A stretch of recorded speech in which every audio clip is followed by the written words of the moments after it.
Polisi mengungkap laboratorium sekaligus pabrik ganja sintetis, ekstasi dan pil sanak terbesar se-Indonesia. Laboratorium itu berada di Kota Malang, Jawa Timur. 8 tersangka diamankan. Berikut kronologinya. Pada Juni 2024 ditemukan tempat transit 23 kg ganja sintetis di Kalibata, Jakarta. Dari sini polisi melacak hingga akhirnya menemukan sintet tersebut berasal dari pabrik di Malang.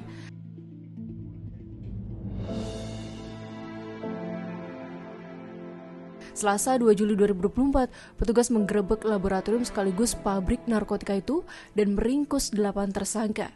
Salah satu pelaku yaitu YC 23 tahun berperan sebagai peracik produk jadi. 4 pelaku lain yakni FP 21 tahun, DA 24 tahun, AR 21 tahun, SS 28 tahun berperan membantu proses peracikan serta menyiapkan alat dan bahan.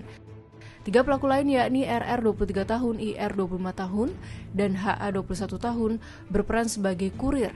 Sebagian pelaku merupakan residivis. Meski sudah menangkap 8 orang, polisi masih mengejar sejumlah orang yang diduga terlibat. Salah satu yang masih dikejar adalah pemandu pembuatan narkotika. Sang pemandu merupakan warga negara Malaysia. Polisi juga mengejar pengendali yang menghubungkan 8 tersangka dengan warga Malaysia itu. Para tersangka dan yang terlibat di dalamnya tak saling kenal. Hal itu dilakukan untuk memutus rantai antara peracik koki dan pengedar di Jakarta.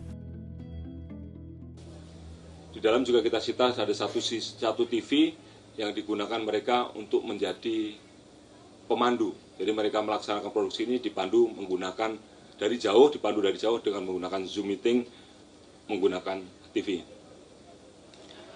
Tempat ini sudah beroperasi sekitar 2 bulan dan nilai estimasi dari keseluruhan barang bukti yang kita berhasil amankan itu kalau kita rupiahkan sekitar 143 miliar 500 juta rupiah.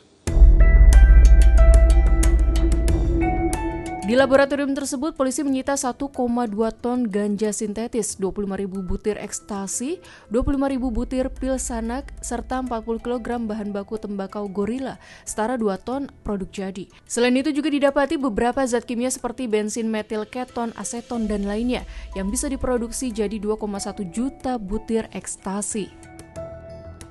Di lokasi juga ditemukan mesin pencampur, pencacah, pencetak, pemanas, dan cooler, serta TV yang digunakan sebagai sarana komunikasi daring saat proses pemanduan membuat produk.